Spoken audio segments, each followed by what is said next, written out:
Screen is visual. Yes, sir. Okay. So, good evening, everyone.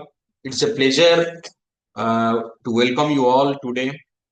I, Dr. PRABIR Kumar Sethy, and all of you know we are with the last 2 days, and I am delighted to have the opportunity to discuss an important emerging area in medical imaging and diagnosis, specifically the application of deep learning techniques in diagnosing hormone-related cancers. Today, we will explore how the advanced imaging technology are being tailored for breast cancer, ovarian cancer, and that cervical cancer, and how the artificial intelligence, particularly deep learning, is revolutionized that early detection and diagnosis. I will also address some common questions regarding transfer learning, pre-trained network, and use of publicly available dataset, aiming to clarify this concept for everyone, because from the last 2 days many of our participants are asking about very means silly questions that what about the pre-trained network and how it is being trained and how it will be deep converted to the deep learning like that. So our discussion will include uh, recent development, proposed future work, and practical insights that can pave the way for improved diagnostic tools in women's health. Thank you all for being here, and I look forward to an engaging and insightful sessions with available questions and discussions. Okay, so so the thing is that the hormone-related cancer that include the breast, cervical, and that ovarian cancer. Why it is not moving? Yes, uh, cervical cancer and that ovarian, uterine, and vulvar and other type of gynecological cancers. So the thing is that hormone-related cancer are types of cancer that predominantly affect the woman due to anatomically or hormonal or genetic factors. These cancers may be, I told you that breast, yeah, ovarian, yeah, cervical. So, and other cancers are also there, endometrial cancers are there. But we mainly focus on the breast cancer, ovarian cancer, and the cervical cancer. So these cancers are among the leading causes and cancer-related morbidity and mortality in women worldwide. Early detection and treatment significantly improve the survival rates. That's why the different type of the models are being proposed and working, the research working going on. And mostly main thing is that awareness and the screening program are vital components for the women's health, because most of the cases what happen, women are not going to the health center and for the treatment and for the screening process, and also that many of the local or the rural health center that do not have the technical people, or you can medical practitioners available, or you can say the equipment is available. Okay, so because of this also it is not possible. Yes, participant please mute. So the major types of the women related cancer are the breast cancer, ovarian cancer, cervical cancer, and endometrial cancer, and vaginal or the vulvar cancers. But the major is the breast, ovarian, and the cervical cancer. So this is the statistics of the women related cancer. So the women related cancer include the breast, cervical, ovarian, uterine, vaginal, vulvar, and other gynecologic cancers. But the statistics says that the breast cancer is the most common cancer in women worldwide. The global incidence in 2020, it is the statistics given up to 2022. So approximately 2.3 million new cases are there. Okay, and the leading cause of the cancer death in women is this one, is the breast cancer, about 68 lakhs 5,000 deaths annually. Then it comes to the next one is the cervical cancer, with the significance in low and middle income country due to limited screening and vaccination. Okay, right now the government is also working for the that vaccination process for the cervical cancer, and the global incidence in this case is more about 60 lakhs 4,000 new case, and death is annually 34 lakhs 2,000 like this. Okay, and the cervical cancer is because of due to the SPV, that is a human papillovirus, and it is a if there is a, it is very risky. So that if there is a vaccination process, then there is reduce the risk. Okay. Then another one is the ovarian cancer. That is approximately 24 lakhs 5,000 new cases globally annually, and mortality rate is very high, and more about 1,93,000 deaths annually. And another one is it is less, that one is the uterine and the endometrial cancer, and then the gynecological cancer, other cancer are there also. But the most significant, or you can say the dangerous cancers are these three, that is breast cancer, cervical cancer, and that one is the ovarian cancer. So the cancer is not only affect to the women only, it also affect to the both the sexes, okay, men and women also. So as per the global statistics of the cancer, the new cases worldwide, it is in both cases, both sexes, okay, men and women, it is approximately 19.3 million, and cancer death is about 10 million. Okay, so the common cancer in men is the most common is the lung and bronchus, that is about 1.8 million new cases and 1.4 million death case. And next one is in case of the men is that one is the prostate cancer. Okay, that is 1.4 million new cases and most common in case of the men. Then it is colorectal cancer, that one is 1.4 million new cases and 87 lakhs death cases. And the more common cancer in case of the women is the death, is the breast, sorry, the breast, that is the most prevalent cancer. It is about 2.3 million new cases and 48 lakhs 5,000 it is death case. And then come to the lung, that is 1.8 million new cases and similar to the men also. And then what it is the colorectal cancer, that is 1.3 million cases. So the lung cancer remain the leading cause in cancer in both the sexes. Okay, but the thing is that, so but in case of use, if as per our focus in this talk, this one is the woman related cancer, then it is the breast cancer, then that one is the ovarian cancer, sorry, cervical cancer, then it is the ovarian cancer.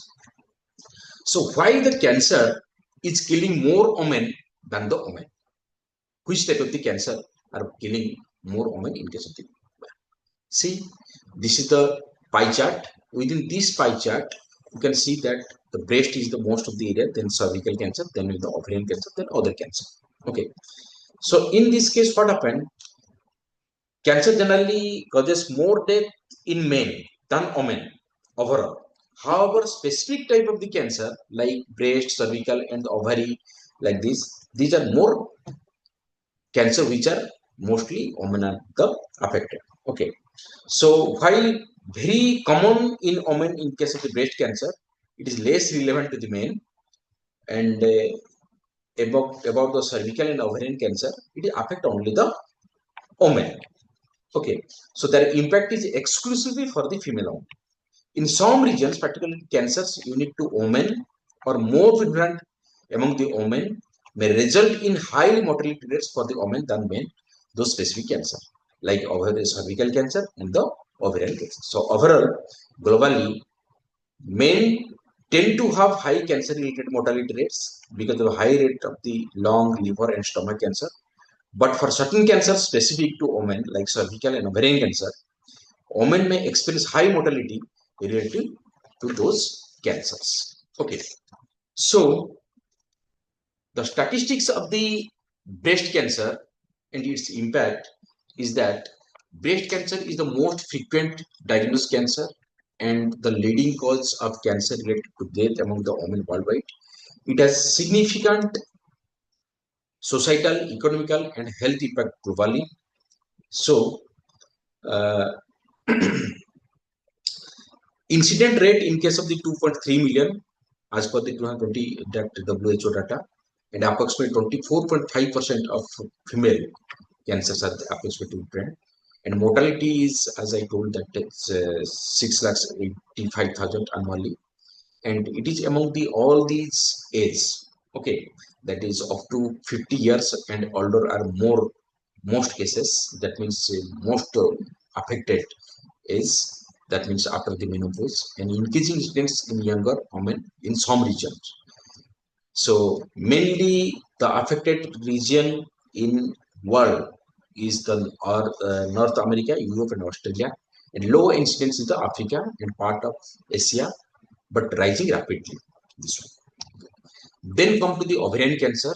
So ovarian cancer is a significant gynecological malignancy known for its early symptoms and high mortality rate. It often remains undetectable until advanced stage, making it a critical focus for early diagnosis and interventions. So in this case, it is more about 24 lakhs new cases and diagnosed worldwide, and 3% of all cancers is women, but accounts for roughly 5% of female cancer death. Okay, so mortality is more about 1,50,000 annually, and one of the most deadly gynecological cancer due to late stage of deaths, because most of the women are don't know, and they are go to the that diagnosis very late.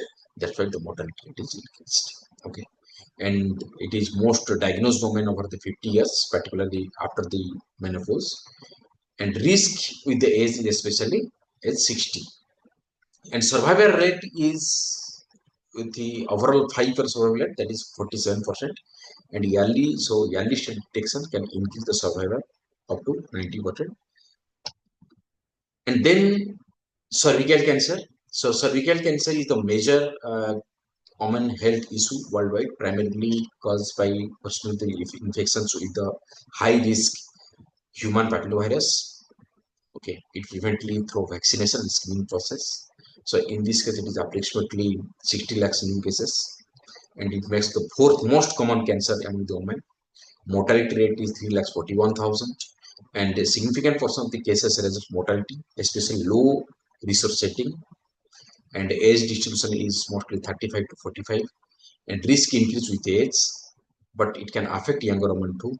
And the most of the region, that one is sub-Saharan Africa, South Asia, and parts of the Latin America. So low rate of the high income country due to effective screening and vaccination program.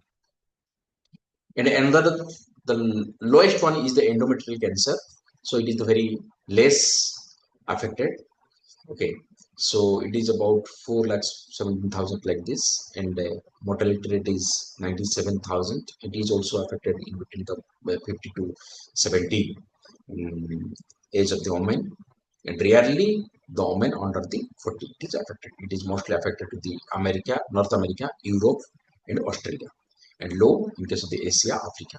Okay, so trends in women cancer diagnosis. What are the trends going on? The landscape of women's cancer diagnosis is continuously evolving due to advancement in technology, screening program, treatment, and public health initiatives. Tracking these trends helps to identify the challenges and opportunity for improvement, like rising the incidence and shifting the patterns. That means in case of the global increase in incidence due to aging population, lifestyle change, that means obesity and reproduction behaviors, and environmental exposure, and rising, that actually rise the cases of the breast, ovarian, and endometrial cancer. And another thing is that changing the age distributions, increasing the diagnosis among the younger women, especially for the breast and cervical cancer driven by genetic and the lifestyle factor. And another factor is the urbanization, that is urban population exhibit a higher rate due to sedentary lifestyle, diet, and reproductive behavior. Okay, that is one cause is the late marriage also. And another key factor is the advances in screening and detection. Improved screening protocols, that means widespread use of mammography, pap smear, and HPV testing as lead to early diagnosis. And implementation of the AI and deep learning enhances accuracy and the speed. And low resource setting, that means expansion of the screening program using that visual approaches, mobile units, that is portable, that diagnostic tools, so that people can afford and easily assess, and risk-based screening strategy, that is utilizing the genetic and the molecular data, and there is also ethical issues. Some people are not going for for the diagnosis and the screening process. And next one is the impact of technological innovation. That is, we know that the deep learning, AI, automated image analysis for mammogram, ultrasound, cytology slides increase the detection and sensitivity. Integration of the multimodal data improves the predictive model, and a liquid-based that non-invasive approach, that is liquid biopsy and a molecular diagnostic, like non-invasive method that will detect the tumor DNA and enabling earlier interventions.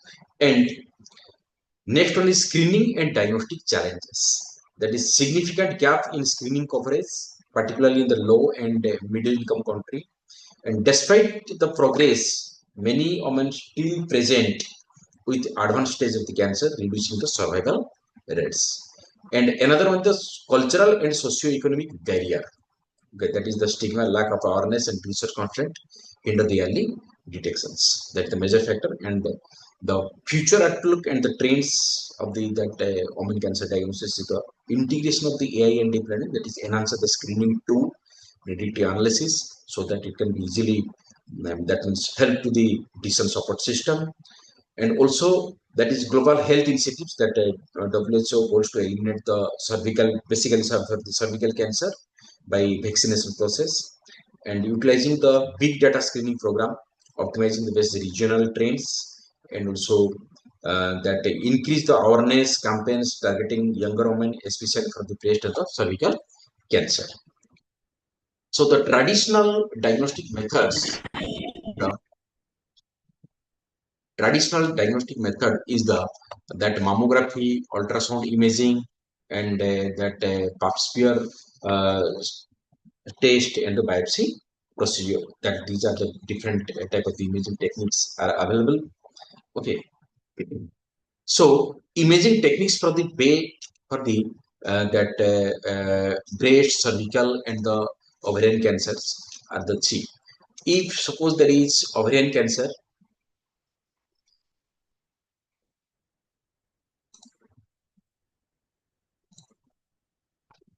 suppose there is, in case of the ovarian cancer, sorry, breast cancer, there is mammography, ultrasound, MRI, and 3D tomosynthesis is there. And in case of the cervical cancer, that is pap smear, HPV testing, ultrasound, MRI. And ovarian is transvaginal ultrasound, CT scan, MRI, PET CT, all these things are available. So in case of the for mammography, it is the primary screening and diagnostic tool. We most have to know which tool is that means which imaging technique is used for which purposes. That means that mammography is used only for the that what that for the primary tool. Okay. Okay. Please mute. So the primary screening and the diagnostic tool, and it is nothing but a low dose of the X-ray. Okay, and another one is the ultrasound. It evaluates the looms and guided the biopsy and assess the dense breast tissue. All these things can be detected by using the ultrasound. And MRI. Okay, it is used in case of the high risk screening. That is when you that is go for the surgical planning, treatment responses like this. And nowadays that is also another one, the digital breast tomosynthesis, which is giving you the sectional images. Okay, that means there is no overlapping, because in case of the imaging there is something is that overlapping of the frame, all these things is available, but in this case it is avoided. And pap smear is nothing but a primary cytological screen. That is primary screening method to detect the precancerous changes. If there is any change on the tissue, then it can be detected. Another one, the HPV testing. That is high risk HPV infection. That is mostly for the cervical cancer. Another one is a colposcopy. That is visual examination of the cervix after applying the acetic acid or the iodine, often with biopsy. And in case of the cervical cancer, also MRI can be used in the advanced stage, but MRI can be used in the advanced stage only. And in case of the ovarian cancer, that is transvaginal ultrasound, that is first line tool for detecting the ovarian masses, or there is something presence of or characterizing the cyst in the tumor. And next one is your pelvic CT scan, that is evaluate the extent of disease spread and staging. And MRI also used in case of the ovarian swab, that is for the characterization of the complex masses, okay, especially for the intermediate cases, okay. And PET-CT is detect metastasis and recurrences in advanced recurrent ovarian cancer. So these are the different of the cancers, that means imaging techniques for the different type of the cancers. You can say the different type of the imaging techniques are tools we are applying with different stage of the cancer with respect to the different cancer. So mammography is a specialized medical imaging technique that use low dose X-ray to visualize the internal structure of the breast. It is um, standard screening tool for early detection of breast cancer. The purpose of the mammography is to detect the breast cancer at a early and the treatable stage, identify the benign breast conditions, reduce the breast cancer mortality. And it is mostly two types, that is screening mammography and diagnostic mammography. Screening is performed by the asymptomatic woman to detect the early signs of the cancer, and usually involve two views, that is cranial and the mediolateral oblique view. And in case of the diagnostic mammography, that is conducted when there are symptoms such as lumps, pain, abnormal findings of the screening, includes the additional views of the and targeted imaging. So the advantage of the mammography is to prevent the effective and the reducing the breast cancer mortality, detect the tumor less than 1 centimeter, and it is also non-invasive. That means you do not need any type of the that biopsy process. You do not need to extract any type of the but that tissue or the tumor for the making the microscopy examinations. Okay. So see, this is the two view of the breast, that is mammography, that is a carniocaudal and the mediolateral oblique view. That carniocaudal is the top down view, and that mediolateral is the angle view, side at 45 degree. So cranicaudal is good to detect the central and the that nipple area lesions. So it is depend upon the which area that the tumor or the cancerous cells is present. According to that, you have to take the view of the mammography images. Okay. So like that, mediolateral oblique is more comprehensive view that captures the tissue and the lesion outer line of the breast. Okay. So advances in the mammography and AI integration, that is digital mapping, improve the image quality and the storage capability. That is also available current days. That is 3D mammography, provide the sectional images. And if we use the deep learning and AI, then automated detection, classification of the lesion, which assist the radiologist, so that it increase the sensitivity, especially in case of the dense breast. See, this the next one is the ultrasound. So in this case, ultrasound can be used for the breast, cervical, and the ovarian. See, in this case, what happened? The left one, this one. So in this case, what happened? This one, the ultrasound images of the breast. So with the there is different densities, like mostly granular tissue. In this case, young women and the lactations, and mixed granular fatty, and most common this one, and most fatty tissue, that is older women and adipose, like this. Okay. So with the ultrasound, we can determine the composition of the breast, that is homogeneous fibrogranular heterogeneous tissue or homogeneous flat tissue. Notice that mammographic and ultrasound image are very much alike, like this, same. See, this one and this one. Okay, ultrasound and the mammography are alike. In young women, the breast mostly contain the granular tissue. This granular tissue can be very pronounced during the pregnancy and the lactations, and can show cyclic changes in premenopausal women, presenting breast that feel lumpy and painful. In older women, it is the granular tissue is gradually replaced by fat, and although some older women still may have a reasonable amount of the granular tissue, in adipose women there is a much more fat in breast, even in case of the younger women. So there is, with respect to the different stages of the hormonal changes, it is very difficult to detect whether with respect to the tense, if it is very tense one, then it is difficult to detect the breast tumor And another, in this case, we are using also that cervical or the what you can say this one, the normal or the presence of the polyp in case of the cervical by using the ultrasound, whether this one the normal one and this one here, these polyps are present here. Okay, and in case of the that ovarian cancer, you can see that this one the ovarian cancer, whether in this case the tumor is present or not, that can be detected by even the ultrasound. And next one is the MRI. See, in this case, okay, this is the comparison in between the mammogram and the MRI. See, this one is the mammogram, these two, and this one is the MRI. So you can see in this case, it is a dense breast, so that the tumor is not detected in case of the ultrasound, but it is detected in case of the what, that MRI. See, this one the tumor part actually. So a comparison standard that it is clearly showing that in case of the MRI it is visible. Okay. Similarly, in case if you go for the ovarian cancer, there is different types of the ovarian cancer. Okay, so it is detected by the MRI. That is serocarcinoma. These tumors can be high grade, fast growing, and low grade, that is slow growing.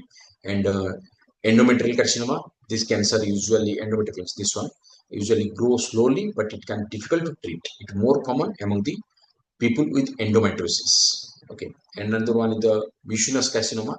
This tumor grows slowly and most often develop in older men, according to City of Hope, which includes the former Cancer Treatment Center of America, and clear cell carcinoma. That means this kind of the cancer is often caught yearly, which may lead to better outcome, more common among the people with which are having the endometriosis. And another test is that one is the pap smear test. The pap smear is also called the pap test.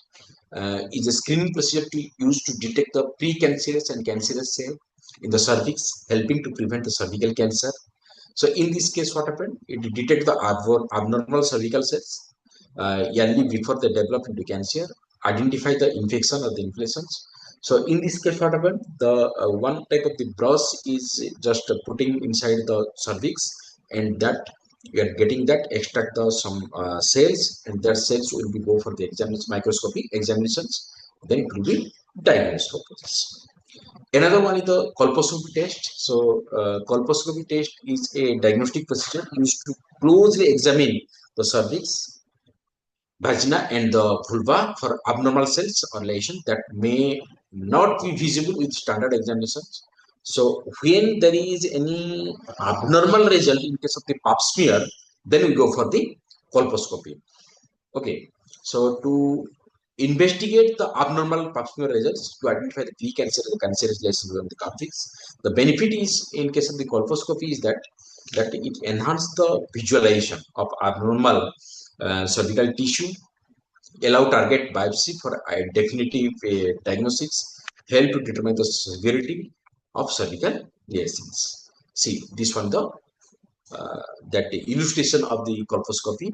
Okay, so among the pap smear and the colposcopy, if we compare, the pap smear is the screening test to detect the abnormal cell of the cervical cells, but the colposcopy is the diagnostic procedure to examine the suspicious area directly. That means you can directly hit where the target is. Okay, so from that region only we take the small portion of the tissue or the tumor, so we go for the biopsy. Okay, and it is used for the routine screening, that pap smear, and used for the abnormal pap smear results. When there is any abnormal result in case of pap smear, then you go for the colposcopy. And in case of the pap smear, that sample collection of the cervical cells using the brush or spatula. And in case of the colposcopy, it is visual examination of the cervix with magnifications, often combined with the biopsy. And if you think about the effectiveness, then effective for the early detection of precancerous in case the pap smear. But the detail allow precise visualization is given by the colposcopy. And pap smear is non-invasive, but colposcopy is slightly invasive. Okay. So, before we go for the research, we most have to know about the what are the different type of the publicly available data sets is present available or not. Okay, so see, the publicly available data set for the breast cancer. You see, there is a Wisconsin's diagnosis that breast cancer data set is there available. Another one is Vekis is available, and which is available in the Kaggle. You may not know that the Kaggle is the secondary repository, so there is also in usage. And DDSM, that is digital database for screening mammography, it is also available. And another one is the TCIA, that is the cancer imaging archives, that is also available. Okay, so these are 4 to 5 category of the data sets available, publicly available data set for the breast cancer. And there is the publicly available data set for the cervical cancer. See, there is in IACR, that is International Agency for the Cancer Research, that WHO website, they are also sharing the data set for the cervical cancer. Another Hurlap cytology data sets, it is available in the Kaggle. And SPICADMED, that is also available in the IEEE data port. Okay, these are the 3 data sets for the available for the cervical cancer. And for the ovarian cancer, that is again TCIA that share the CT and the MRI images for the ovarian cancer. And for the ovarian mass data set, ultrasound image, that is Kaggle, in available in Kaggle. And if you think about the histopathology, then it is also available in case of the that Kaggle. Okay, so these are different type of the data sets available for the ovarian cancer, that breast cancer, and the cervical cancer. So deep learning for the medical imaging. So deep learning is expected to revolutionize computer-aided diagnosis and image analysis in medicine. Although machine learning has been applied for the computer-aided diagnosis and medical imaging over 3 decades, clinical adoption has been limited due to limited performance and traditional approach. Recent advancement in deep learning have spurred new efforts to develop the computer-aided diagnosis and AI tools for the various healthcare applications. Numerous studies also going on, and the reporting also that published. So major challenges in case of the clinical integration is the collecting large and diverse database for training and the validations, conducting independent testing with multi-instance dataset to assess the generality. That means because there is in case of the medical imaging, the pattern of the medical imaging is vary with respect to the region to region. Okay, and establishing the performance standard, acceptance testing, quality assurance procedure, and ensuring the model meet clinical requirements and remain consistent over the time, providing adequate user training to help the clinicians understand the AI capabilities and limitations, and developing the interpreted AI outputs to enable informed clinical decision making, addressing workflow efficiency and cost consideration, ensuring AI do not add undue time and expenses without benefits. So effective computer diagnosis tools must align with clinicians' needs, deliver the interval results, and be practical with clinical workflows. That means it should be that the whatever the methodology, algorithms, or the model that developed for the different purposes, that should be integrated with the different type of, or can develop the prototype so that can integrate with what are the tools available for the diagnosis of purposes. And another thing is that most have to that how to use these integrated AI integrated tools, that most have to familiar with the that those people who are actually that medical practitioners, those who are working. So they must have to know that what is the advantage and the limitation of these tools. So uh, introduction to deep learning architecture, we must know that there is deep learning architecture have evolved significantly over the time, driven by advancement in research, computational power, and data availability. Initially, simple architecture like perceptron paved the way for the more complex models such as convolutional neural network and recurrent neural network. So introducing that dropout regulation, batch normalization, and the attention mechanism of the model performance. Recent trends is going on that use of the transformer, rise of transformer, that is natural language processing systems, and the exploration of the hybrid architecture, combining the neural network with symbolic reasoning. Overall, the evolution has been characterized by continuous innovation, leading to increasing the powerful and versatile deep neural architecture. So, see, from the 1943, that electric brain, then it is come for the neural learning in 1949, then 1956, that is Dartmouth, then 1958, that is perceptron, then 1960, it is Adeline, then 1969, it is exert problem. Sorry, then 1974 it is back propagation, then Hopfield network 1982, then 1985 that is Goldwell machine, then multi-layer processing in 1986, then LSTM comes in 1997, then 1980 that is linear network, then 2006 that is deep belief network, then 2009 it is deep Boltzmann machine, then 2012 that is AlexNet, then 2014 it is GAN generative adversarial network, then 2015 it is UNET, then 2015 again ResNet, then again 2017 it is the transformer different type of transfer capsule network actually, then 2018 it is VOTE, then 2020 GPT-3, then 2022 that is stable diffusion, then ChatGPT 2022 again that is ChatGPT 3, 4, then different versions of the ChatGPT coming. Okay, so these are the different timeline to develop the different type of the neural network. Again, with respect to artificial intelligence, that is 1956 that artificial intelligence comes, then 1958 that Franklin proposed the scheme to devise that stimulate the process of human brain. Like this, there is in 1997 that is LSTM, then 14 like this. So it is going on. Okay.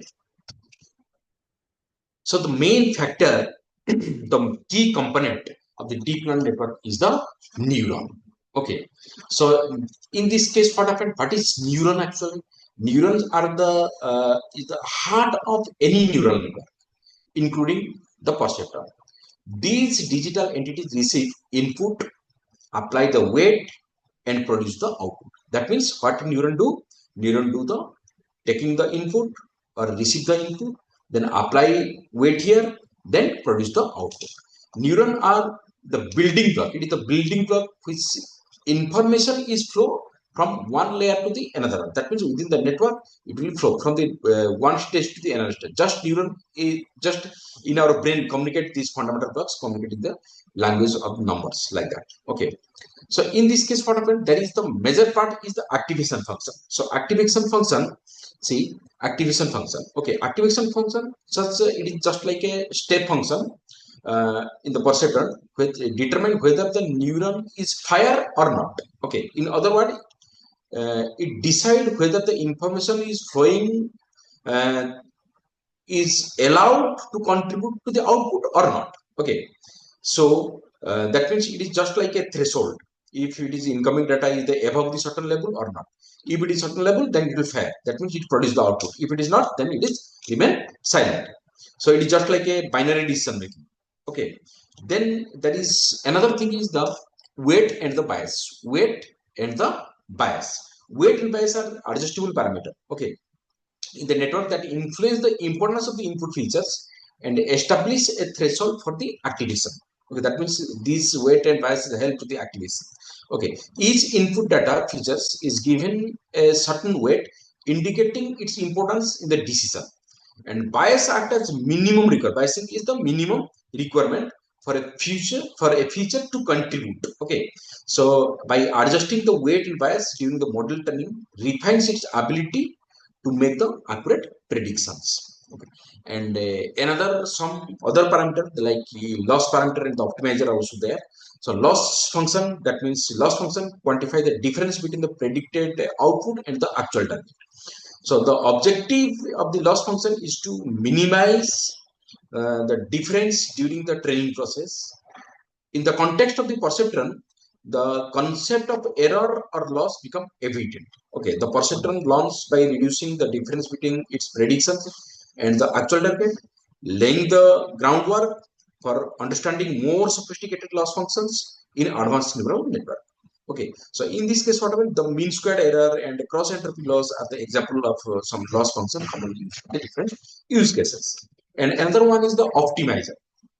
So all the more straightforward in the percentile context, optimizer are crucial in adjusting the weight, okay, and the bias. Okay, so weight and bias are depend upon the optimizer, which type of optimizer you are using, and they are computed. Okay, so they fine tune the model parameter to minimize the loss and improve the overall performance. So these are different type of the optimizer like gradient descent, Adam, RMS curve, all these things. So understanding these fundamental deep learning concept will help us to explore more complex deep learning architecture. If you do not know, yeah, the concept is not clear on the neuron, that bias, weight, activation functions, all these things for certain optimizer, then we can't design a network.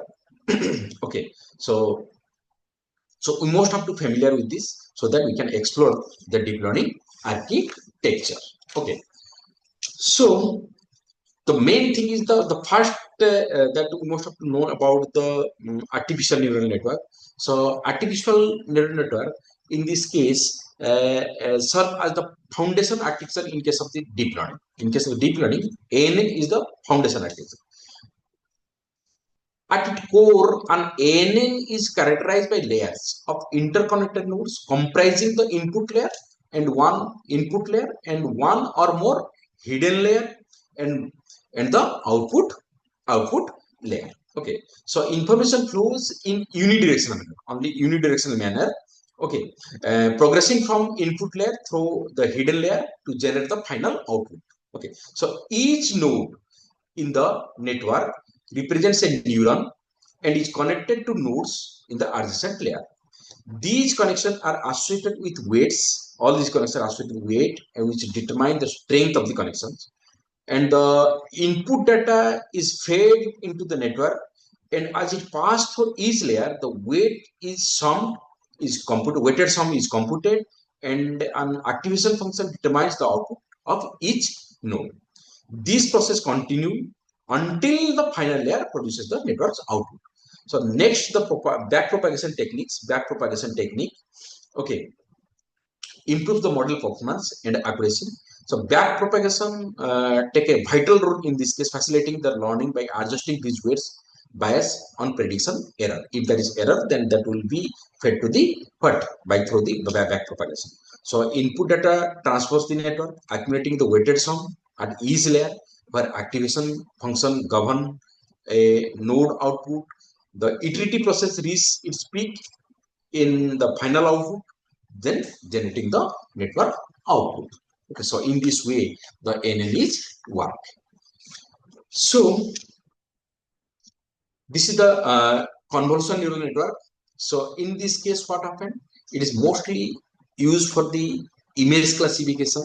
So in this case, you can see that there is convolution process is going on. There is pooling and the flattening, all these things, and this one the dense layer, and which is nothing but the output layer. So three things is here. One is input, one is hidden, another is output.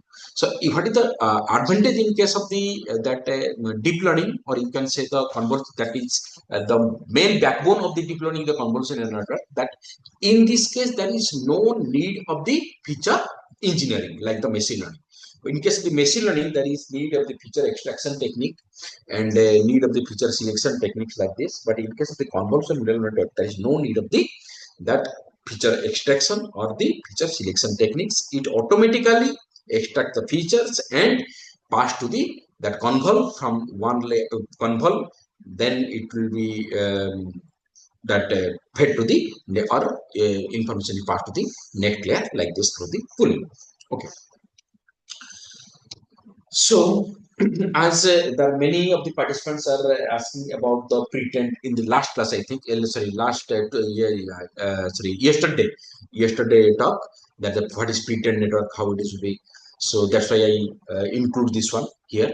A pretend network is a neural network that has been previously trained on a large data set to perform a specific task, such as image recognition, natural language processing, or the speech recognition. These networks have learned general features from their training data, which can be fine-tuned or adapted for new related tasks, saving time, resource compared to training a model from scratch. Common example is the ImageNet trained convolutional neural network, such as ResNet, BGG, all these things. And ImageNet is a large-scale visual database designed for use of visual object recognition research. Okay, see, this is the ImageNet dataset. So in this case, what happened? Actually, by this dataset only, the all these pretend network are being trained and validated.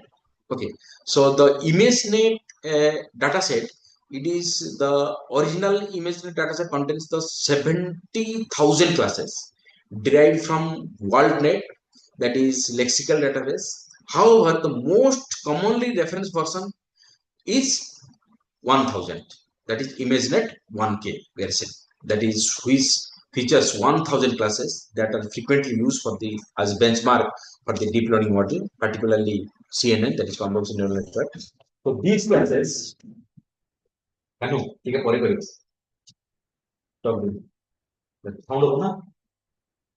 okay. So these classes represents a widely variety of objects like objects, animals, scenes, and other visual concepts. Like another type, that is animal, that is dog, cat, elephant. Object like car, chair, bottle, fruits and vegetables like apple, banana, carrot. Musical instrument, guitar, piano, household items. That is different scenes also you can see here. Okay, so each class has numerous and annotated images, making ImageNet a valuable resource for training and the benchmarking computer vision model. So mostly, so in case of the pre-trained network, this is the data set where by use of this data set, the model are trained and validated. So don't be confused. So these are different pre-trained network which are trained by using the ImageNet dataset, that is AlexNet. You can say VGGNet, and VGGNet have the different versions, that is VG16, VG19, ResNet having ResNet 50, 101, 152, like this. Inception have the Inception V3, Inception ResNet. Again, there is a lightweight model like MobileNet, that is MobileNet V1, V2, V3. DenseNet, that is DenseNet 1 to 1, and DenseNet 169, 201. EfficientNet having the different version from EfficientNet V0 to V7. That is in case of the NASNet, that is NASNet large, NASNet small, all the things, and in case of the exception, then different type of the that pre-trained model are present or available, that which are actually trained by the ImageNet dataset. Okay, so this is the evolution of the pre-trained network. You can see that AlexNet, SqueezeNet, ShuffleNet, with respect to the that it's a that timing and the accuracy. Okay, they are evolving. Uh, that ShuffleNet, GoogleNet, ResNet 18, MobileNet, VGG16, EfficientNet, Inception V3, like national class like this. Okay, so with respect to how much time, that computational time it required, and for a particular that ImageNet data set, and how much accuracy it gives. Okay, with respect to that, these are the evolving different type of the prepared network. Okay, so that if we go for the more detail, that is AlexNet, it comes in 2012, that introduced the deep convolutional neural network with the ReLU acquisition function and data augmentation techniques. Then LeanNet, ZFNet, then deeper architecture comes in 2014 to 17, that is VGGNet. Okay, so there is increasing network depth with the stacking small 3 into 3 convolutions. Then GoogleNet in 2014, then ResNet, it comes to 2015 into the residual connections. Okay, because of the reducing the that complexity. Okay, and so again from the 2017 to 20, the advanced and efficient architecture like DenseNet comes in 2017, MobileNet and ShuffleNet, which are focused based mainly for the lightweight model that which can use or integrate in the low end devices. Again, in 2019, it comes EfficientNet, that is use neural architecture, search balanced network depth with resolution efficiently. And currently, 2020 onwards, that is transformer-based model like vision transformer and hybrid architectures. And these are mainly focused for the research like this. So, what is deep learning? Deep learning model are trained by using the large sets of label data and can often learn features directly from the data without need of any manual feature extraction. So the backbone of the deep learning is the CNN. So a CNN convolves learn features with input data and use the two-dimensional convolution layer, making these architecture well suited for processing 2D data such as images. The CNN works by extracting features directly from the image. These relevant features are learned while the network trains on a collection of images. This automated feature extraction makes deep learning model highly accurate for image classification tasks. So this is the actual architecture of the deep learning model. So what happened in this case, that a convolutional neural network is robust architecture because it is the backbone of the deep learning, robust architecture for image processing and feature learning and the classification projects. It comprises three essential layers.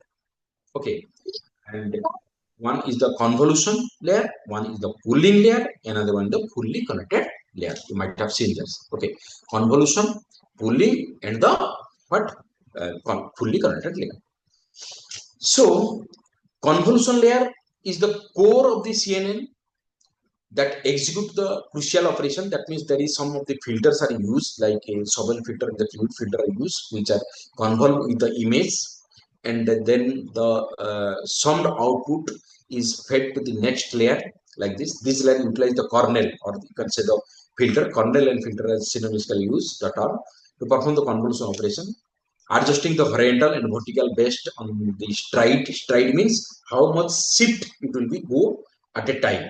Okay, for the convolution process. The convolution layer incorporates the non-linear activation function, that is ReLU, okay, that is rectified linear unit, that mostly used in this case. Okay, and ReLU enhances the network ability to capture the complex pattern by introducing the non-linear. That's why the actually ReLU is used.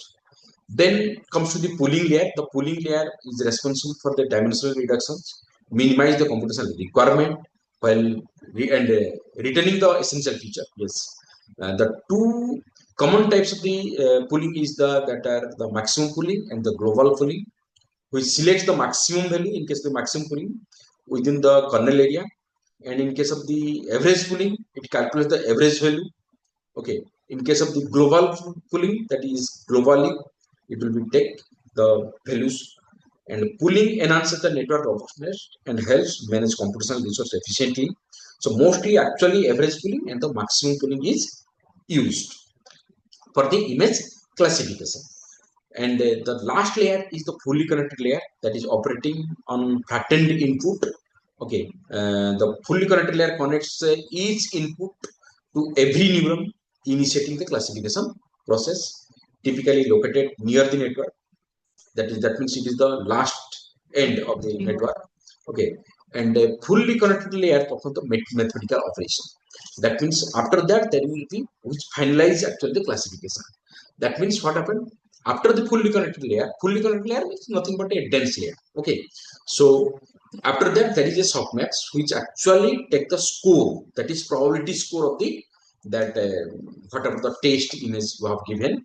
Okay, if the probability is as per that sigmoid function, actually probability is that softmax means a sigmoid function actually used. If the probability score is high than the other classes, then we gives like that. Okay, so beyond this layer there is the additional component which contribute to the CNN functionality, that is activation function, that influence the classification outcome.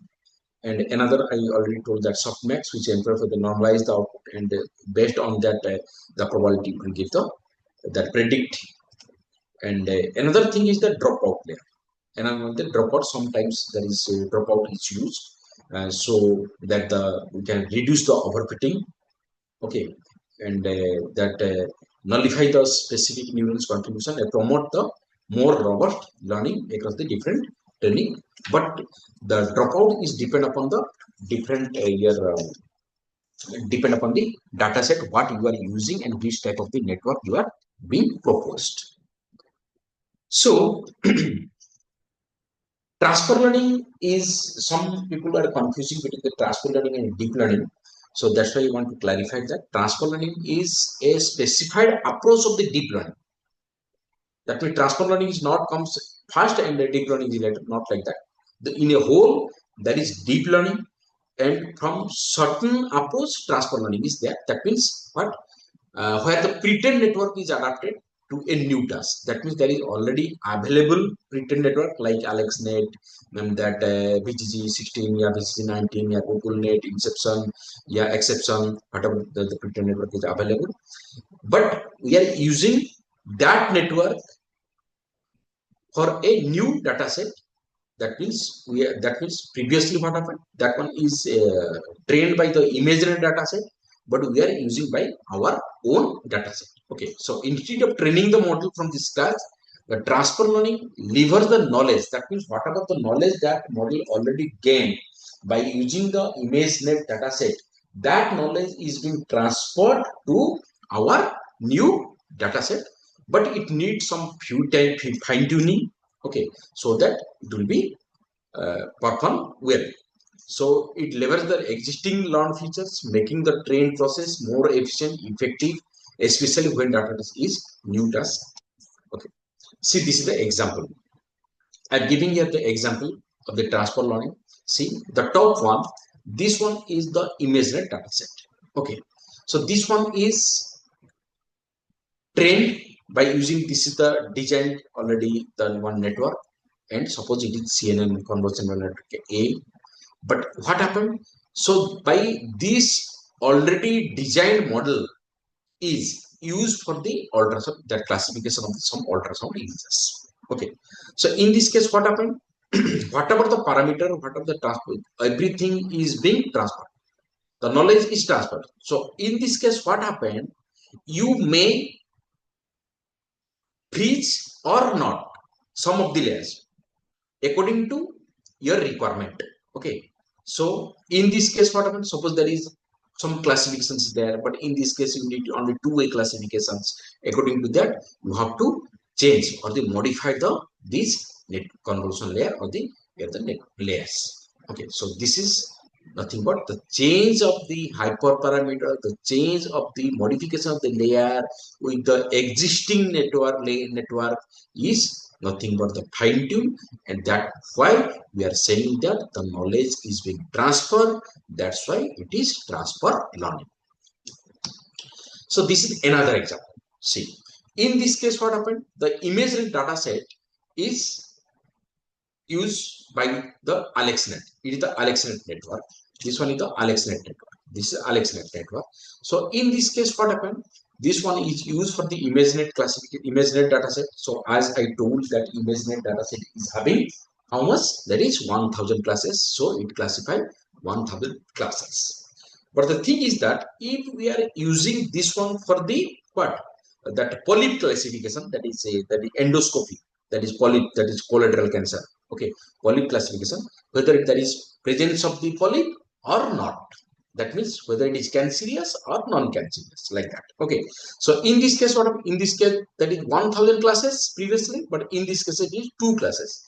So what happened? In this case, there is no fuse, there is no freeze of the any layer. That means whatever the AlexNet is there used for the ImageNet, that same thing is used from the input to, that means from the initial to the last layer. Only the thing is that in the classification layer, it is for the 1000, but it is for the only for the 2.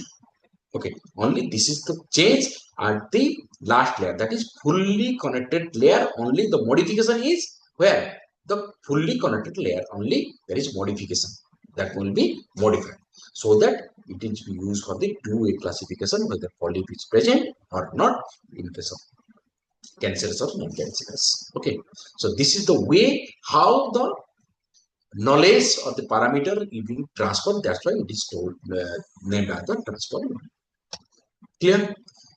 Now come to our research, that is deep feature extractions and fine KNN for enhanced human papillovirus detections in cervical cancer, a comprehensive analysis for the colposcopy image. And this study introduced a novel method for classification of the SPV, that is human papillomavirus, using colposcope image, focusing on its potential in diagnosis of cervical cancer, that is the second most malignancy cancer among the women globally, and it addressing a crucial gap in the literature. That is, the study that highlights the unexplored territory of the SPV. That means previously there is no study is reported about the SPV based colposcope image classification. So in this case, we are using the efficient net VNet architecture. See, this is the that data set of the colposcope images, that is whether human papillomavirus is positive or negative. In this case, that is human papillomavirus is present. In this case, there is no presence of the HPV. So this data set is actually we collected from the International Agency for Cancer Research, WHO, on our request. So, and it contains the samples in normal saline acidic and acidic with green filter and Lugol iodine. In this study, we are taking only acidic acid part, not other that Lugol's iodine. Those parts we are not taking. Okay. So in this case, what happened? The detailed data set is originally it is actually 138 and 151 is available. So to make it balanced, we are only taking 138 and 130. Then we are doing the augmentation by left, right, horizontal, and vertical shifting. Then we are doing another type of the augmentation by brightness, contrast, and intensity variation. So by finally we are getting 2760 numbers, and like this number of the what data sets. See, so in this case, what happened? What we are doing actually in this case, we are doing the that this colposcope image we are taking. Then we pre-process. Pre-process means what? We are resizing, because these are the whatever the available data set that images. These are different size dimension of the data set. So we are pre-processed that makes which are compatible with the that efficient net, that is 224 into 224 resolution size we are taking. Then we are using the efficient B0 here for the feature extraction. Then whatever the feature is extracted, these are labeled and fed to the KNN for the classification whether HB positive or HB negative will be extracted. See, so in this is the architecture of the efficient net B0. Okay, this is the architecture of the efficient net B0. You see this one. From this, what happened? From this, that means after global maximum pooling, max pooling, here we are taking the feature. Okay, so I take you to the that where the MATLAB.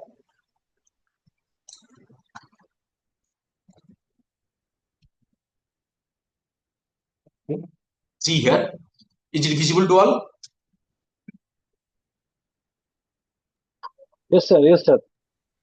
So suppose, please zoom it, little bit zoom it, sir. madam, actually it is not possible. This much is only possible. So see this one. So I'm telling you that efficient net. Okay, see.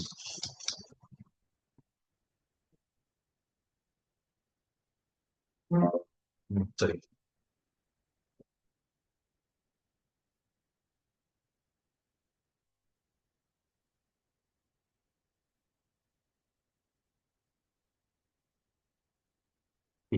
This one is the, see this one. This is the actually the efficient net network. See this one.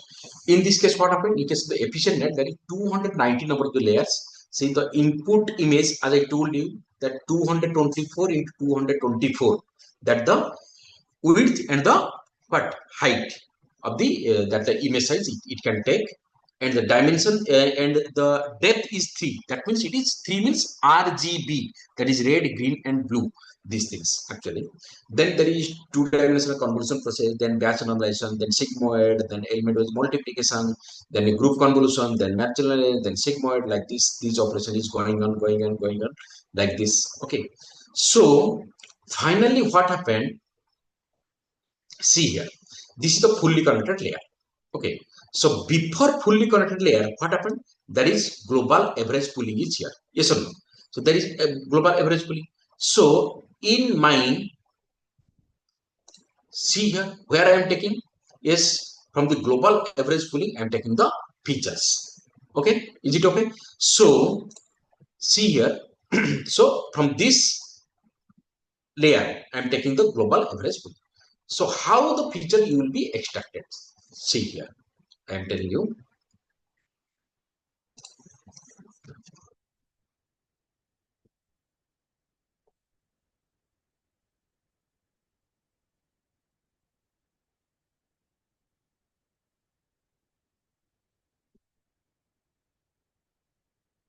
It takes little bit time.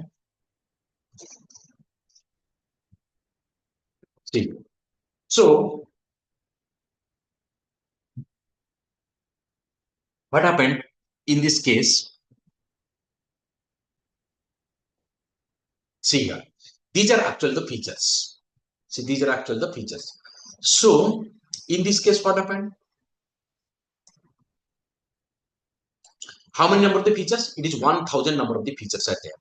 Okay, because I am here in this model, I am using for just for your purpose, I am using here.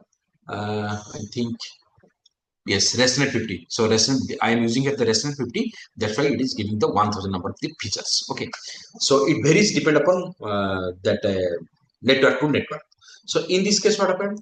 There is 1000 number of features, and see how many number of the images you are using. That means you are using 2580, 2580 number of the images are here. That means these are labeled. How it is labeled? See here. Training label where? Yes. See, these are the label. That means type 1, type 2, type 3. See, this one. Type 2, type 3. So in this case, like this. These are labeled like this. Okay. So in this way, you are labeled, then the feature is extracted, then you are go for the classification purposes like this. So in this way, what happened?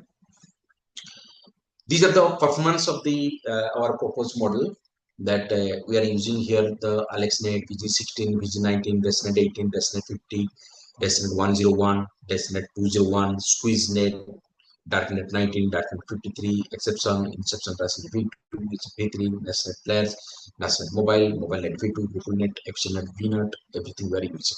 So out of this, that with respect to the different confusion matrix measures that measure, that is that accuracy, sensitivity, specificity, precision, FPR, false positive rate, F1 score, MCC, kappa value, that this efficient net is efficient net VNet gives the better result, and having the less that FPR. So that's why we are going for the that what modification of the efficient net. That means we hybridize the efficient net VNet with the KNN. Okay, so by doing this, we are getting these results. So this is the confusion matrix, and this is the AUC curve. But this is for the validation. That means 80% data is used for validation, and 20 are used for the that for the what testing purposes. This is the confusion matrix for the testing. This is the confusion matrix. Sorry, AUC curve for the of the testing like this. So the results reveal that 99.9% of the accuracy we are getting, and indicating the external classification performance. And till date, that it will, I think, published in 2020. It, sorry, 21, yet 21, yet 2021. So till that, there is no that paper is published with respect to that cervical cancer diagnosis with, that using the SPP. And so that's why we are trying this one, and it is the results. And the next part is the that is cervical transformation zone segmentation, and that classification based on improved inception sensitivity using colposcopy images. In this case, what happened? There is in the transformation zone, which is the region of cervix, columnar cells are continuously converting into squamous cells. The most typical location of the cervix um, for the development of the aberrant cells in the transformation zone, a region of the transforming cell. So, and in this case, we are using two phase. that is in one phase. What happened, that whatever the images that captured by the colposcope, that will be segmented. Then after segmentation we go for the classification. So what happened, this is the anatomical view of the cervix. So there is cross sectional view and canonical view and the cross sectional view.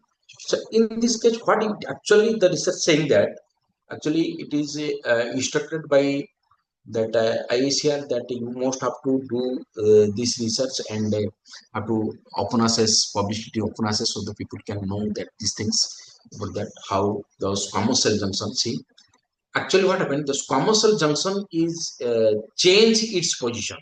So by changing its position, that whether the cervical cancer is present on which stage it will be, that can be predicted. Okay, this is the main motto of this research. So new, see, the original squamous cell junction is like this. So after that, what happened? It will be shifted from here. It is new. So the transformation zone is which one? So this area from new, original and new. This one is the transformation zone. So this transformation zone is actually the area of the metaplastic. That means it is actually the cancerous, whether the cancer is present or not, that we can predict from by analysis of this transformation zone. See this more clearly, this visualization, that the squamous epithelium is here. That see this one original and no, that is transformation zone and squamous columnar junction. Okay, this one the new one, new squamous columnar junction, and this one is the old. That means original one. Okay, so in this case, squamous epithelium and squamous columnar junction, columnar epithelium, and this one is the transformation zone. What I already is, that means this one is the actually that the theoretical vision. Okay, visualization. This one is the actual one. So these are the samples of the colposcope image in the cervical region, that is type 1, type 2 and type 3. So with respect to its grade, that means severity. So what happened, originally it is having the type 1 is 169 number of the images, 43 type 2 and 80 very less number of the data sets available. So what we do, so by doing the that augmentation technique by different type of the rotation uniqueness, then again by that pixel based augmentation, that is contrast, that brightness and translation method, all these things we are increasing it. So first thing is that a segmentation, how we do segment. See this one, these are the, okay, I'll take you to the MATLAB, how it will work. See this one,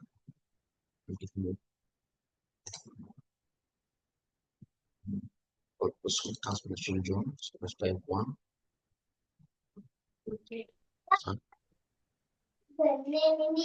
See this one. Okay, so in this way it will the it is segmented. That means what happened, initially the originally we are getting like this. That means what happened, the actual desired area is this one, the actual desired area is this one. So we have to extract that one. So for extracting, we are that using a certain type of the what, that this algorithm. Okay, that corpus. So how, so that we are that is extract the different that means separate the channels red, green and blue first, then the red channel is extracted, then the red channel is extracted, then someone is, okay, red channel is extracted. Then what happened, the cervix is red color in nature, so implementation of the thresholding in the next step. So there is a, after that hit and trial method, we think that the 200 the pixel thresholding value is the best one to extract or the ignore or remove the periphery of the cervix. Now detect the big object using that area filter. Okay, there is instruction in case of there is some, yes, in MATLAB, or it is also available in your Python. So main region central part is extracted, then trace the boundary of the big object, then masking that one, then again we multiplied with the original with the mask one. then we are getting the this transformation zone. Okay, like this. So this is the snapshot of the different steps of the segmentation transition zone of colposcopy image. So in this case, what happened? This is our proposed network. So in this case, what? This one is the improved inception resonant V2 for the transformation zone classification. So in this case, see, there is in case of the that inception resonant V2, there is some stain and there is inception resonant A, there is a label, sorry, there is one block and resonant C, A, B and C, there is, okay. So these are the, there is what is, that is the reduction block A, reduction block and B are there. Okay, so we are introducing like this. And from this what happened, we are only from these blocks, that means what, from A, B and C, okay, that reduction block A, reduction block B and reduction block C, we are taking the extracting the features and concatenating it and fed to the SVM, okay, for the classification purpose. So we are getting this much of the, these are the different results with respect to different models here. So you can see the proposed model gives us the results, which is 81.24%, and the sensitivity is 81.24, and that, see, the FPR is in this case 9.38, and kappa and MCC is like this. So F1 score is 81.68, which is better than the other cases.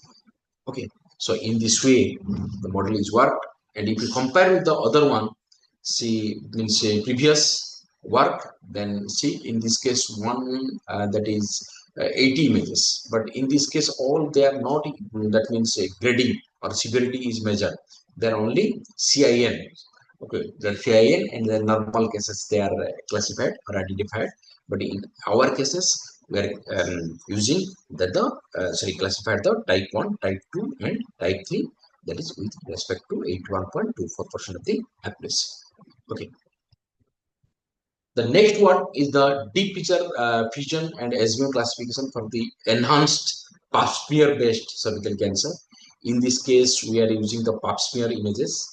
Okay, that is for the cervical intraepithelial neoplasia, like this. In this case, like that, those researchers are using that neoplasia, central neoplasia intraepithelial. So, in this case, cervical intraepithelial neoplasia, and in this case also we are using this one. Okay, so this one, the data set of this one is extracted from SPICAMED and HERLOP. Okay, so in this case there is 7 types of the that different classes of the cancer, cervical cancer. So see, it is dyskeratotic, choliocytotic, and that carcinoma, light diplosia, moderate, and severe diplosia. Okay, so these superficial, parabasal, and metaplastic, these are the these three are the normal cases. Okay, so there is totally this type of the classifications we are done. So see, this is the distribution of the data set. So superficial, parabasal, and metaplastic, these are normal. Okay, but the choliocytotic is the abnormal one.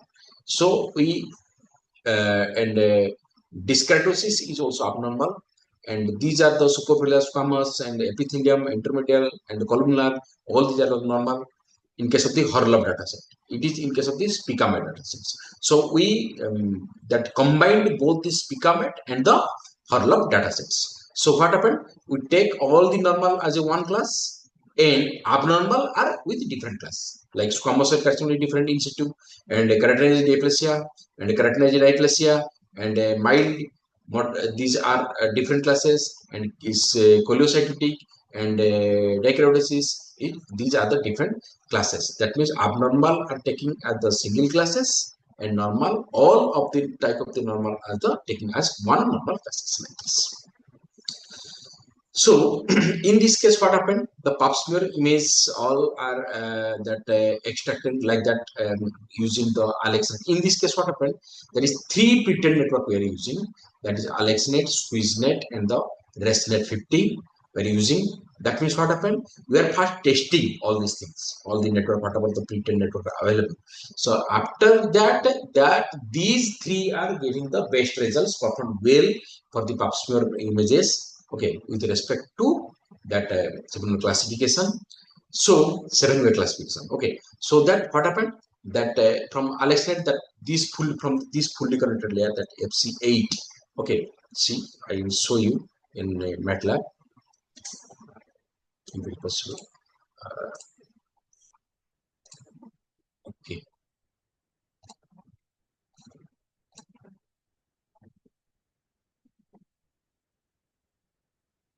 with this one.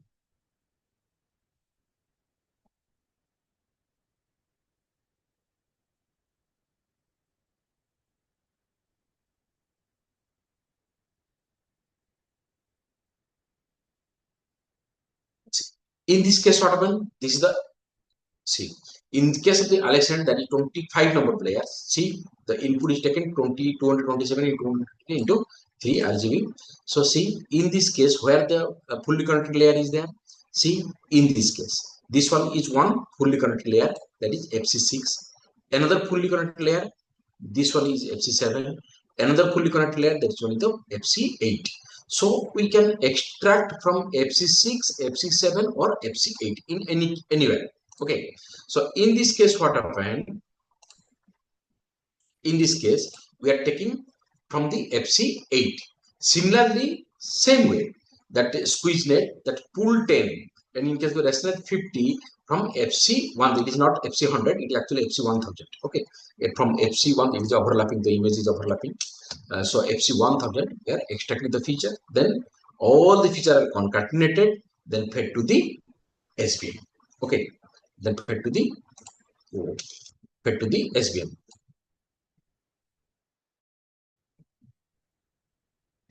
Then fed to the SVM for the classification, whether it is normal or the abnormal, like this. So with this, what happened?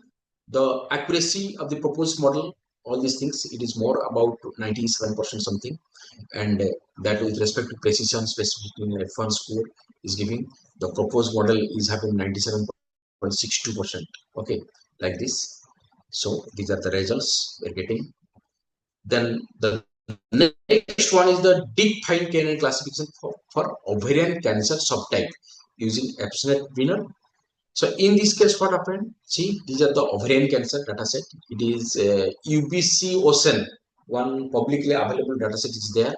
So in this case, what happened? There is 5 distinct ovarian cancer. That is high grade serous carcinoma, that is HGSC, clear cell ovarian carcinoma, that is CC, endometrial carcinoma, EC, lower grade serous carcinoma, LGSC, and mucinous carcinoma. So these are the 5 types of the carcinoma. So initially, the number of images are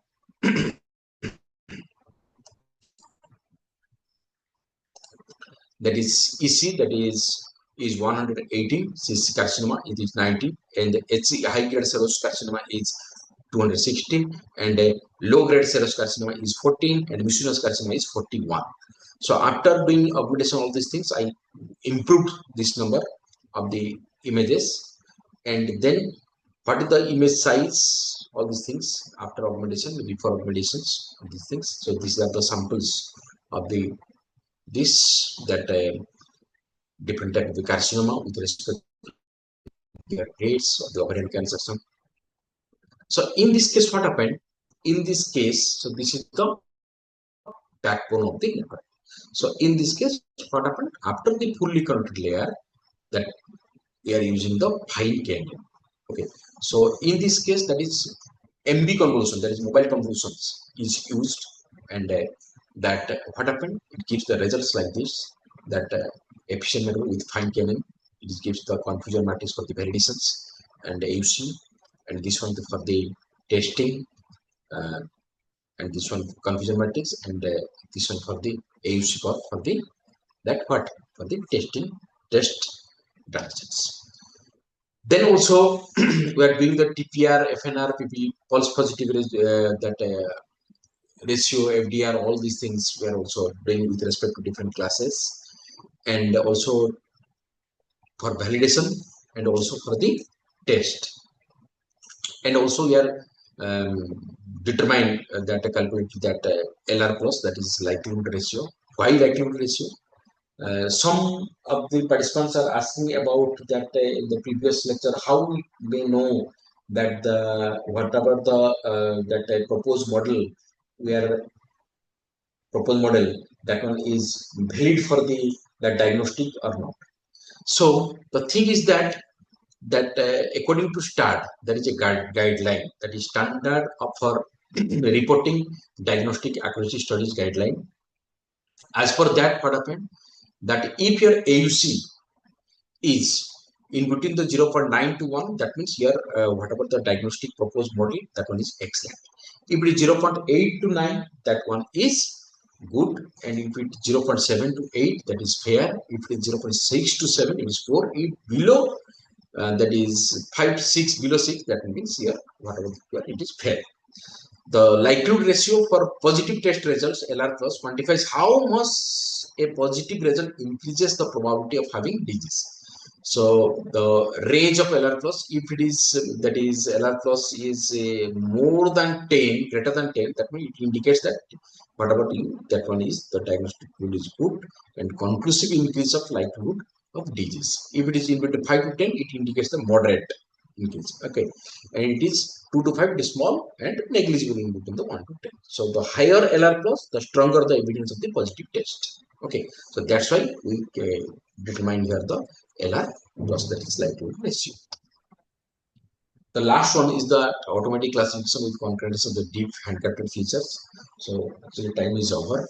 So so in this case, what happened? We're taking the carcinoma of the deep of breast cancer, that is normal, benign, in situ, invasive. So in this case, what happened? We are just concatenating that concatenating the handcrafted feature and the that deep learning features. In this case, what happened? Alexander VG16 and VG19 is evaluated, and among that handcrafted feature, HOG, that is histogram gradient, LB linear binary pattern, and Gaussian logarithmic concordance matrix is being extracted. Then whatever they are giving best result, that among that Alexander VG16, VG19, VG16 give better result, and among HOG, LBP and GLCM, LB gives the better result. Then both are concatenated. Then with respect to the different classifier, the fine canyon gives the better results. So introduce the fine canyon for the classification purposes. So these are the results. So with respect to is the confusion matrix and the AUC, and this one is the TPR and FNR and value. All these things with respect to different class, and this is the comparison with the previous work. So it is better than the previous statement.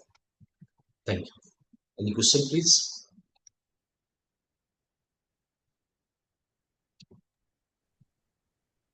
Sir, before fitting the features to the SPM or KNN classifier, you collected the features from Alexander or all other deep learning models.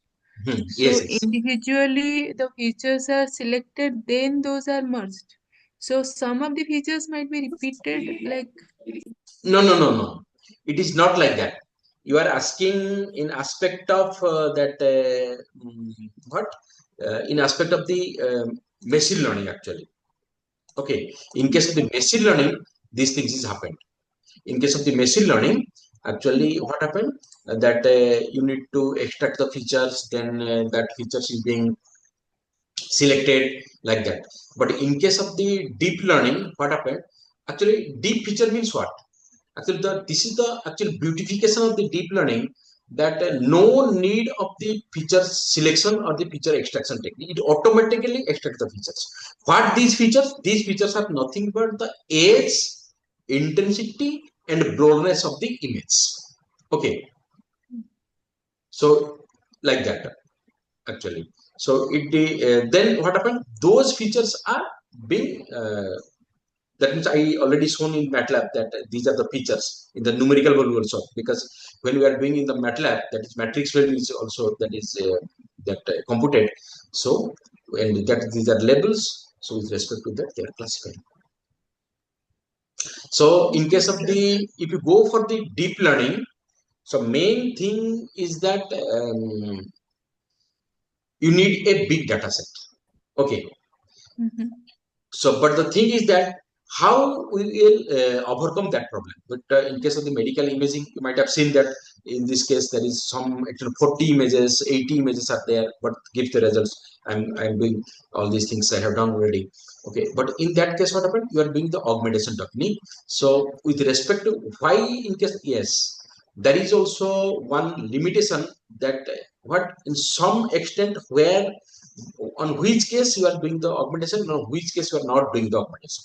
Okay, those images where suppose you are that those images which are collected from the microscope. Okay, on that case what happened? The microscope, the slide may be, the position of the slide may be changed, and again the brightness of the that lens may be changed. So on that case you can use the brightness that variation of the brightness and the contrast. By using those you can what that means these are actually known as the pixel based augmentation.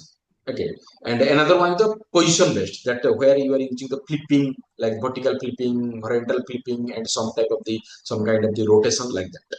Okay, and another thing is that when there is less number of the data set is available, on that case you can do one thing like I am doing that fusion approach.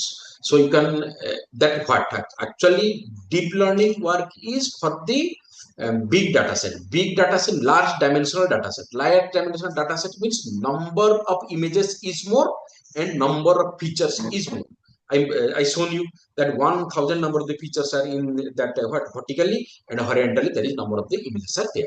But the thing is that what happened if there is less number of the data sets is available, on that case how you increase the dimension of the that feature, the train feature which is extracted. Okay, so on that case what you are doing, you are suppose you are using the multiple number of the that networks. Okay, from that you can extract the features, then you concatenate it or the fuse those. So on that way you are that dimension is increased.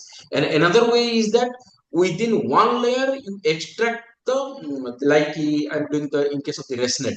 Okay, that from the different that reductions block A, B, like that, after the features, then we can on that way also.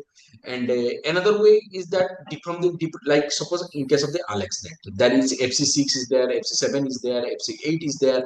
So that means there is three number of the fully connected layer is there. So on that case you can use those features by extracting these three layers and you merge or concattenate, then you fed to the end of the classifier like that.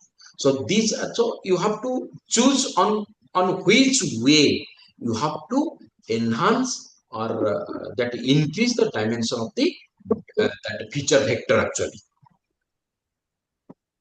Thank you, sir, for the in-depth explanation.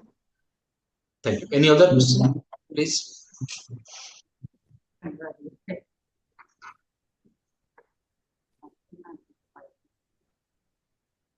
I think no question. So sir, can you, sir, excuse me. Yes, madam. Sir, would you please tell me any link of the public data set for oral cancer?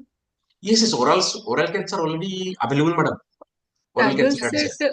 Kaggle data set is having number of images are very less, like 200, and other sources I'm not getting actually. In case of the oral cancer, no. Recently we are doing on oral cancer. Just recently we submit a paper on oral cancer. Let's see, just I'm sorry.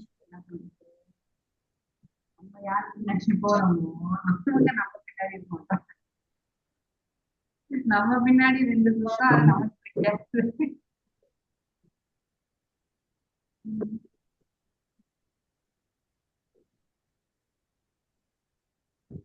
சந்தோஷமா தான் இருக்க மாட்டேங்கிறேன். I can be happy with what I have. எதையோ நோக்கி போய் அங்கே நிற்கணும். Madam, there is available in histopathological image is available. Yes, histopathology. That is Yes. around in hundreds only. I think 200 or 400 within that. But actually, it's, I think 1,000 There around in is 500. 500 means cancerous and 450 non-cancerous, like that is available. it's around 1,000 in Kaggle. Yes, in Kaggle. And another one Any is other? available. Yes, another one is available, but these are not histopathological images. These are different. Means I have the data set. Oral cancer. There is a madam data set by AIMS. Yes, huge data set. Available, sir. Yes, Can we available. download? Yes, that is available in where available. I don't know. But I downloaded that one. It is just a minute. Data collection. Yes, AIMS Delhi. That is around estimated to 37 lakhs new Yes, cases. great. Yes. Very huge data set. This one. Can we download that huge data set in our next Yes. speed? You can. No problem. It But it is. will be taking, I think, some GB. So Yes. Exactly. It is more about 1.15 GB. okay. You can download Sir, that one. good evening, sir. It is AIMS data set actually. Okay. Yes, I'll once again search and explore it. Sir. Thank you. Sir. Okay. Thank you. So for today, the session is over. So tomorrow, I think it is 2:30. Okay. The first session is 2:30 because in 2:30 there will be a talk by 2:30. yes, 2:30 one session, sir. Good evening, sir. Tomorrow. One question, sir. Yes, sir. Sir, good evening, sir. Yes, madam. Tell me. How to convert the given images into data sets? You have collected some images. How Yes. I can convert that images into data sets? No need to convert the image into data set because whatever we are doing in case of the medical imaging, these Okay, are sir. doing the image analysis only. Okay, whether it is for the segmentation purpose or for the for the classification, that means identification purpose. So there is no need of the conversion of the this one to the data set. So while we are calculating all the things, for example, random forest, we are trying that one same set. So we can we use the Python code and we can able to run that Madam, one. see So, one thing, you are staying with this session or not? I am using KNN, I am using the SBM, yes or no? So on that case, how I am using? Everything is that feature is extracted. That means those features are nothing but in numerical value. You can say those are the data sets, but these are actually not the data sets. These are the it deep is in the features. terms of numerical values. Yes, numerical values, but these are not actual data set. These are the numerical values of the deep features. That means abstracts of the images. So you are using MATLAB and you have shown that one. So the same thing shall we try in Python? Yes. Python also. You can, no problem. So can you share the data sets, sir, please? Dataset means, madam, actually this dataset is these are available. These are actually publicly available. I share. You might have seen that whatever the dataset is available in one slide. I shared already. Okay, I have shared those. Okay, from that slide you can that you got the link and you can download it.